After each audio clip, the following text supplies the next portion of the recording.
Welcome. What is your greatest treasure? Who is your greatest treasure? For some people, their greatest treasure is the things that they have, the money they've accumulated, gold and silver. For others, it could be their spouse or their children or even their grandchildren, because I treasure all of them. But what is my greatest treasure? As I was reading in the 1 Year Bible today, that was a question that came to my mind. What or who is my greatest treasure? I'm Wendy Hauser. I'm with Dream Big Today, and this is my new nugget.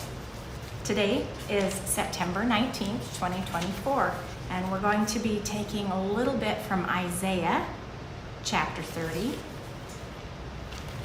a little bit from Galatians, and a little bit from Psalm 63. It will be Galatians chapter 5 is where we're going to be reading. So as I was reading through, there were some things that I underlined and I highlighted, but the one thing that just jumped out at me today was Galatians chapter 5 in verse 6. It says, what is important is faith expressing itself in love. Wow. Where is my faith? Do I have faith? If I have faith, how do I express it? When other people meet me or know me, do they know my faith? Do I express my faith in the way that I treat other people? Do I express my faith to God? Because it says here, what is important is faith expressing itself in love. So I thought about that, and it could be expressing itself in love to God, but it could also be I could be expressing my faith through love to other people.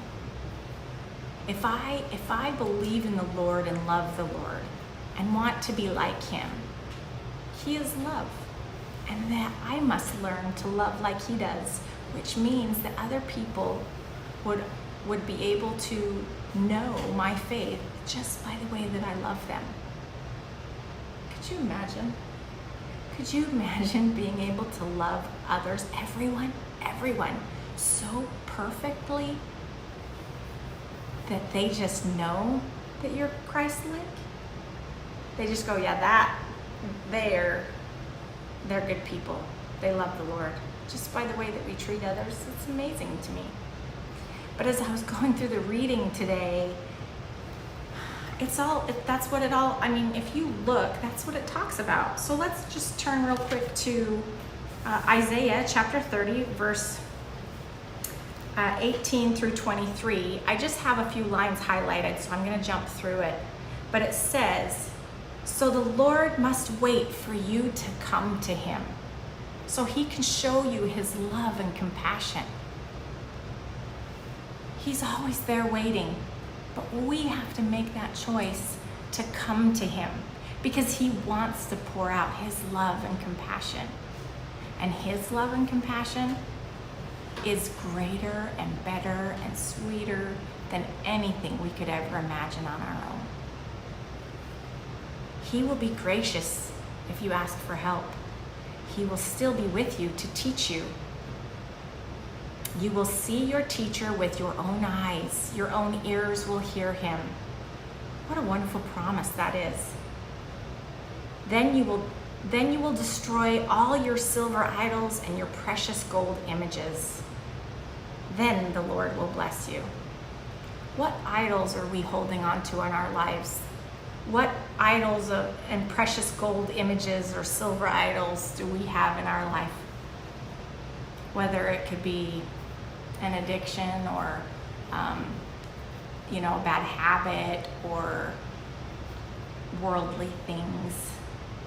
If we are willing to set those things aside and seek the Lord, it says at the very first of verse 23, then the Lord will bless you. And it talks about all of the great ways that he will bless them, bless those people. But it's a promise to us too. If we will come to him and we will set our old ways aside and we will give ourselves wholly to him, he will bless us. And once we taste of his love and compassion, once we taste of his goodness, we will be like David in Psalm chapter 63, when he says,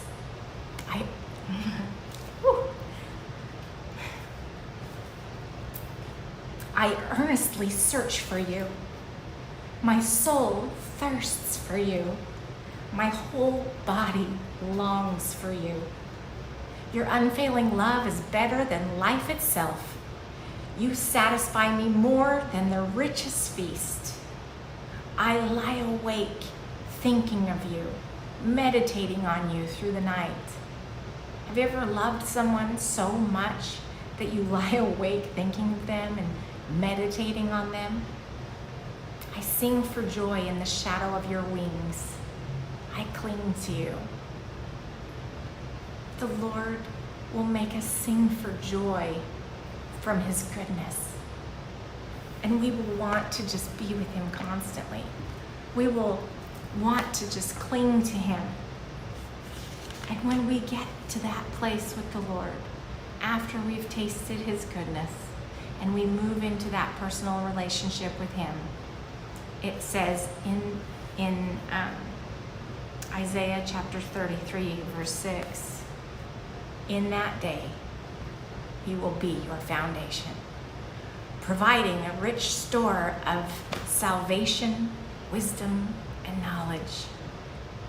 The fear of the Lord will be your treasure.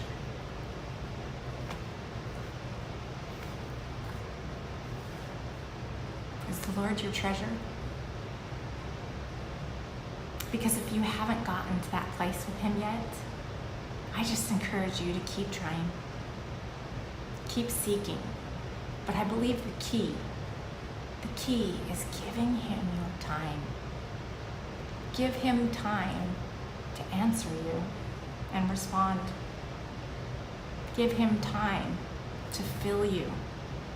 And let it be quiet time that you can acknowledge it and hear it and feel it. Because we often let the world keep us so busy and distracted we miss God. If you want God to be your treasure, then give him your time. Fall in love with him as he is in love with you. And this is my new nugget. And I just thank you for being with me today. And I hope you have a wonderful day.